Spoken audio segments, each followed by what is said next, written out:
그 요한일서가 굉장히 우리가 오랜 시간 이 새벽에 우리가 살펴보았습니다. 이번 한 주간 살아가면서 여러 가지 많은 생각을 하게 됩니다. 저는 이 성경 말씀을 시작을 했다가 그 성경 어떤 말씀이 딱 끝이 날 때 아주 묘한 그런 감정을 느낍니다. 시작할 때는 이거 언제 이게 끝나지? 몇 번이나 설교에서 이게 끝날 수 있을까? 이런 생각을 하다가 그래서 한 편 우리가 이렇게 하다가 어느 날 딱 이게 끝날 때 굉장히 아쉽기도 하고요. 내 인생이 이렇게 끝날 수도 있겠다 이런 생각을 하게 됩니다. 그러면서 제 마음에 가졌던 건 이런 거였어요. 우리가 인생을 살면서 만남보다 어려운 것은 이별입니다. 그렇죠? 누군가를 우리가 만났을 때는 굉장히 쉬워요. 가정에 예를 들어서 새로운 식구가 태어났다, 한 아이가 태어났다. 뭐 그거 가지고 우리가 고민하고 막 번민하고 그렇지 않습니다. 그렇죠? 우리가 병원에 가서 낳든 뭐 집에서 낳든 어떻든지 간에 막 기쁘고 환희에 차고 하나님 우리를 축복해 주셨구나. 뭐 특별히 우리가 뭘 준비를 안 해도 우리의 그런 마음이 듭니다. 그러나 한 생명이 떠나가고 사랑하는 이들이 뭐 나이가 차서 죽으시든 어떻든 간에 그 헤어질 때는 어떻습니까? 참 힘듭니다. 어렵습니다. 그래서 저는 우리가 서로 이게 살아있고 서로 얼굴을 마주 볼 때에 항상 기쁨과 사랑과 은혜와 이런 마음을 가지고 사는 것이 중요하다 이런 생각을 합니다. 성경 말씀이 시작되었고 또 뭐 어떤 권이 다 끝났을 때 항상 그런 생각을 가져요. 항상 죽음을 생각하게 되고 항상 하나님께서 나의 연수를 언제까지 딱 정하셨는지 그때까지 최선을 다해서 살아가야 되겠구나 이런 마음을 갖게 됩니다. 두 번째는 오늘 사도 요한은 은혜와 긍휼과 평강의 복음 그것이 바로 진리다 이렇게 말씀을 했지 않습니까? 은혜와 긍휼과 평강 죄인에게 임하는 하나님의 세 가지 사랑의 형태죠. 우리가 교회 생활하면서 여러분 만약 우리가 청와대 앞에까지 가서 대통령을 내가 좀 만나고 싶습니다. 그러면 대통령이 만나줄까요? 안 만나줍니다. 뭐 대통령이 당선되기 위해서 유세를 하고 뭐 이것저것 거리를 활보할 때는 만나기 쉬워요. 그냥 대충 그 근처 가면은 만날 수가 있어요. 그런데 일단 대통령이 되면 5년 동안 뭐 국민이 청와대 앞에 가가지고 내가 대통령 만나겠습니다. 절대로 못 만납니다. 얼마나 과정이 복잡한지 몰라요. 왜 만나러 왔습니까? 그냥 얼굴 한번 보고 싶어서 절대로 안 돼요. 왜 그렇죠? 장치가 너무 많은 거예요. 장치가. 우리가 하나님 만날 때에도 그렇습니다. 하나님을 만나려고 하는데 장치가 교회에 굉장히 많다. 절대로 못 만납니다. 하나님 만나려면 이것도 해야 되고 저것도 해야 되고 저것도 해야 되고 저것도 해야 되고 얼마나 많아요. 수천 가지 수만 가지거든요. 절대로 못 만나요. 우리가 하나님 앞에 나아가서 예수 그리스도의 보혈을 의지하여 하나님 앞에 나아가면 하나님 누구나 만나주세요. 그래서 하나님 만난 앞에는 장치가 불필요한 장치가 많으면 절대로 안 됩니다. 우리가 담대히 믿음을 가지고 하나님의 은혜의 보좌 앞에 나아가 그분을 우리가 만나려고 하면 우리를 만나 주십니다. 그러나 여러 가지 많은 장치들이 많으면 교회에 우리가 신앙생활하기가 참으로 어렵습니다. 우리가 신앙생활 하시면서 늘 그 부분을 유의하시기를 바라고요. 또 하나는 우리가 사람과 사이에 이렇게 사귀다 보면 함께 있다 보면 두 가지를 조심해야 됩니다. 첫 번째는 긍정적인 사람이 있고 부정적인 사람이 있어요. 여러분 부정적인 사람 옆에 있으면 담습니다. 항상 안 되는 것만 보는 사람이 있어요. 이거 어떻게 살아갑니까? 도저히 살 수가 없는 거예요. 항상 안 되는 것, 부정적인 것, 저 사람은 저게 문제고 저게 문제고 우리가 봤을 때는 괜찮은데 저 사람 왜 이 사람은 항상 부정적인 것만 볼까? 그 사람 옆에 있다 보면 나도 모르게 부정적인 게 물듭니다. 항상 여러분은 긍정적인 사람 옆에 있어야 돼요. 항상 긍정적인 것만 보고 아름다운 것만 보고 또 하나는 10가지 중에서 9가지는 잘했어요. 그런데 한 가지를 좀 못했어요. 그러면 그 한 가지 못한 것 때문에 이 사람을 완전히 나쁜 사람으로 도배하면 안 된다는 것입니다. 10가지 중에 9가지는 못하고 한 가지는 잘했어요. 그런데 그 한 가지 잘한 걸 가지고 잘했어. 하나님 널 축복해 주실 거야. 하나님 용기를 내, 힘을 내. 여러분 이런 사람이 돼야 됩니다. 우리가 예수 그리스도 믿는다는 것은 바로 그런 사람이 되는 것이에요. 잘하는 것 한 가지를 가지고 그 사람을 인정해 줄 수 있는 사람. 이 법칙이 깨지면 원수가 됩니다.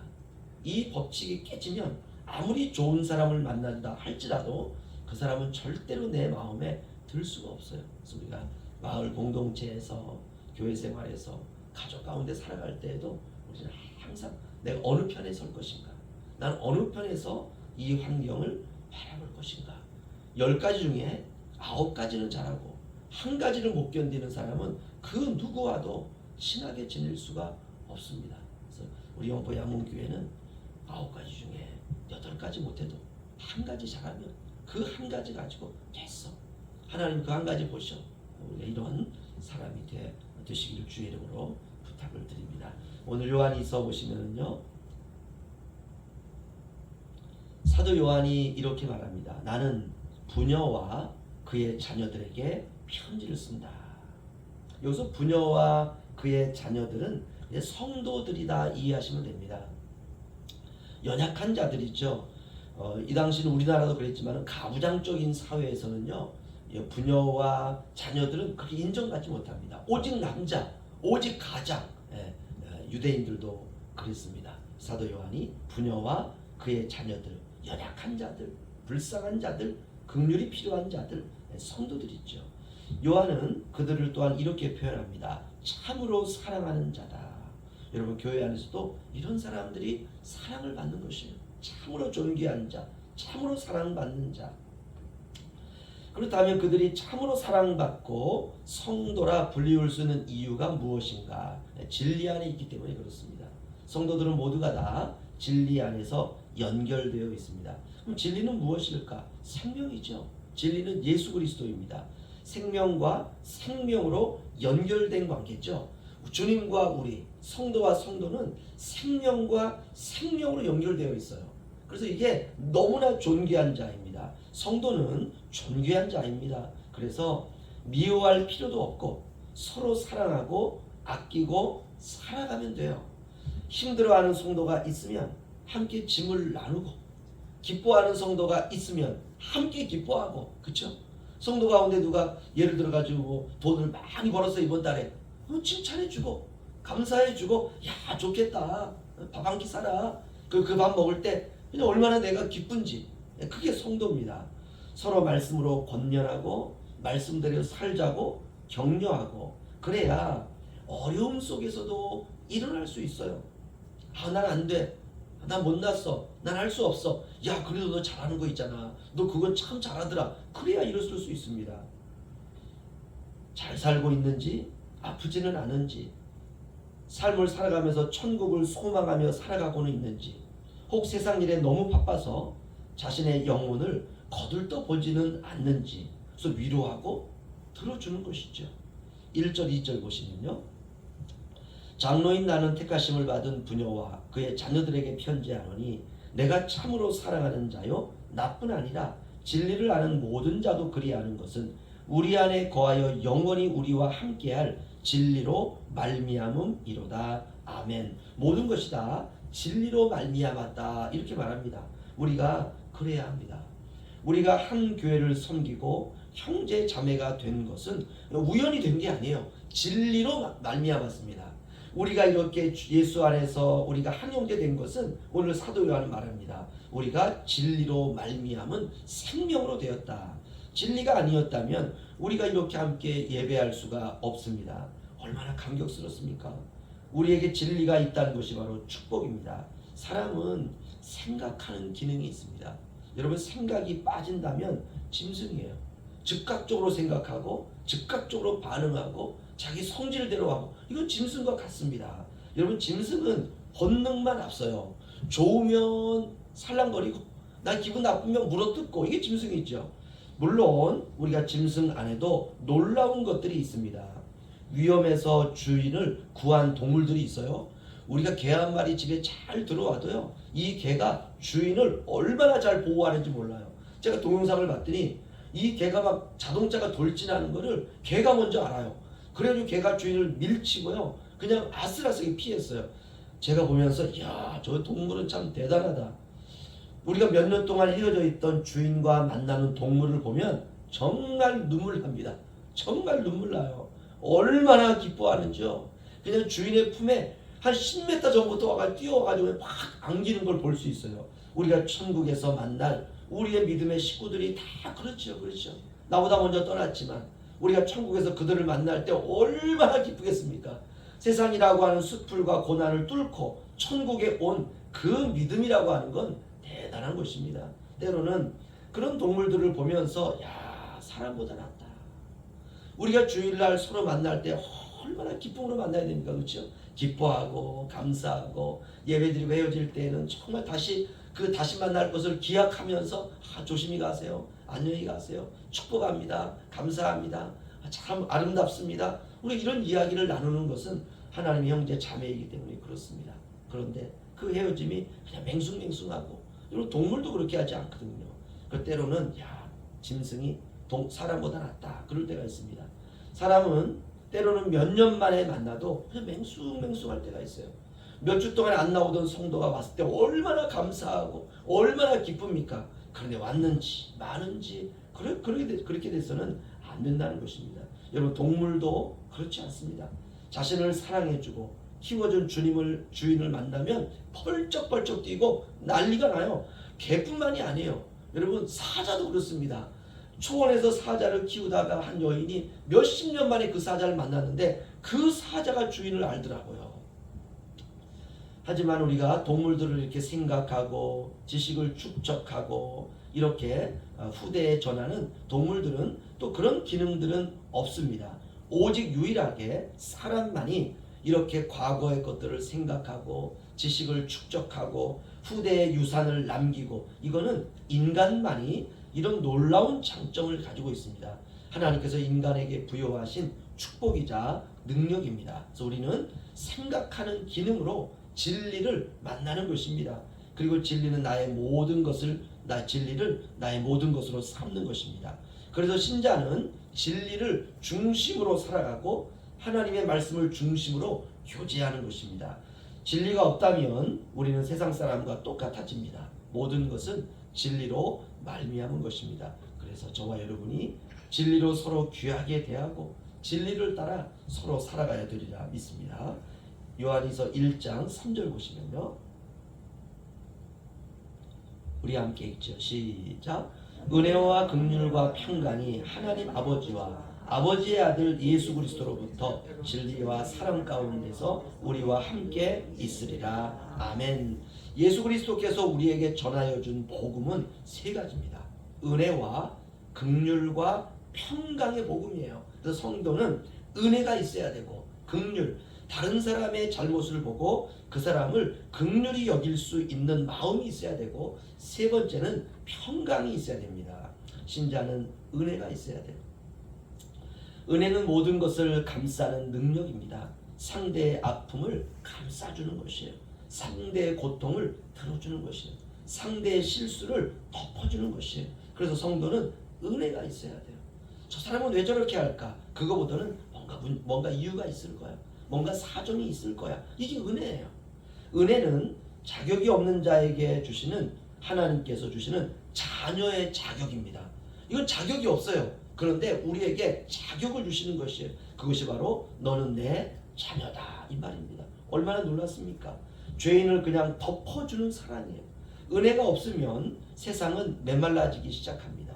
은혜는 모든 것을 살립니다.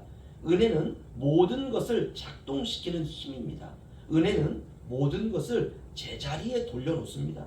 은혜는 무조건 손을 내미는 사랑이에요. 은혜가 풍성한 인생을 살아야 되리라 믿습니다. 세상에서는 정죄받지만 교회에서는 품을 수 있는 것, 이게 은혜입니다. 두 번째는 긍휼입니다. 긍휼은 불쌍히 여기는 마음이에요. 성도들도 목회자를 불쌍히 여기고, 목회자도 성도들을 불쌍히 여기고, 그냥 불쌍한 거예요. 얼마나 힘듭니까? 기댈 곳이 없는 사람이 기댈 수 있는 어깨가 되어주는 것, 이것이 바로 긍휼입니다. 세상은 지금 너무나 고통 가운데 있습니다. 너무 빠른 변화에 따라가지 못하고 처지는 사람들이 많습니다. 그들이 찾을 곳은 교회입니다. 왜냐? 교회에 긍휼이 있기 때문에 그래요. 불쌍히 여긴다는 것은 동정하는 게 아닙니다. 연민이 아닙니다. 사랑이에요. 손을 내밀어주는 배려입니다. 상대보다 내가 더 아래 앉아주는 것이에요. 우리가 주님께 받아들여질 수 있었던 것은 주님의 긍휼 때문에 그렇습니다. 주님이 죄인인 우리를 불쌍히 여겨주시는 사랑입니다. 긍휼이 있어서 용서가 가능한 것입니다. 교회에는 항상 긍휼의 강물이 흘러야 됩니다. 판단하고 재단하는 일들은 사라져야 됩니다. 교회는 일사불란하게 어떤 일들을 막 해치워야 될 이유가 없어요. 서로 기다려주고 격려해주고 서로 짐을 지고 가면 되는 것입니다. 그렇죠. 우리가 여행을 할 때 가장 편안한 여행은 내가 때로는 지치고 힘들면 같이 앉아주는 거예요. 같이 이야기 들어주는 거예요. 그리고 도무지 내가 못 가겠다. 야, 우리 다음에 같이 가자. 이게 여행입니다.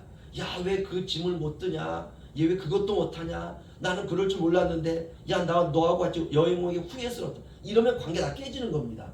우리가 교회는 그렇습니다. 일을 처리하는 곳이 아니에요. 어떤 걸 빨리빨리 할 수 있는 곳이 아닙니다. 교회는 예수 만나는 곳이에요. 아버지 만나는 곳이에요. 서로 기다려주고 격려하고 서로 짐을 져주는 것입니다. 신자는 긍휼이 많은 사람입니다. 세 번째는 평강입니다. 평강이라고 하는 것은 흔들리는 배에서도 흔들리지 않는 안식을 말합니다. 그에게는 늘 주님의 쉼이 있기 때문에 그렇습니다. 푸른 초장도 필요하지만 쉴 만한 물가도 필요한 것입니다. 교회는 쉴 만한 물가 같은 교회가 돼야 됩니다. 그저 평안해야 돼요. 오고 싶어야 돼요. 물론 모든 교회가 그런 교회가 되기를 원하죠. 평강이 충만한 교회가 되고 평강이 충만한 신자. 1장 3절 제가 다시 마지막으로 읽어드리겠습니다. 은혜와 긍휼과 평강이 하나님 아버지와 아버지의 아들 예수 그리스도께로부터 진리와 사랑 가운데서 우리와 함께 있으리라. 아멘. 진리와 사랑 가운데서 예수 그리스도로 말미암아 은혜와 긍휼과 평강이 솟아난다는 것입니다. 여러분 그렇습니다. 우리가 진리에 깊어지면 은혜와 긍휼과 평강이라는 복음의 능력이 우리에게 나타나는 것입니다. 이게 신비로움이에요. 우리가 원하기는 우리가 더욱더 진리에 목말라 하시고 말씀을 틈이 날 때마다 묵상하시기 바랍니다. 그러면 어느 날 나도 모르게 은혜와 긍휼과 평강이 가득한 사람으로 변화되는 것이에요. 한번 보세요. 은혜와 긍휼과 평강이 가득한 사람, 이 안에 부정적인 게 없습니다. 이 안에 남을 판단하는 게 없어요. 이 안에 잘못했다고 그 한 가지 못한다고 손가락질하고 이런 게 없어요. 이 안에는 그저 품어주는 거예요. 사랑해주는 거예요. 손을 내밀어 주는 거예요. 아무도 내게 손 내밀어 주지 않지만 내게 손 내밀어 주는 거예요. 간음 현장에 잡힌 여인을 돌로 치려고 했던 수많은 사람 앞에서 주님이 그 여인에게 손을 내밀어 주세요. 이게 사랑입니다. 이게 은혜예요. 이게 평강입니다. 지금은 마지막 때입니다. 우리가 그럴수록 은혜와 긍휼과 평강으로 무장하시는 저와 여러분 되시기를 주의 이름으로 축원합니다.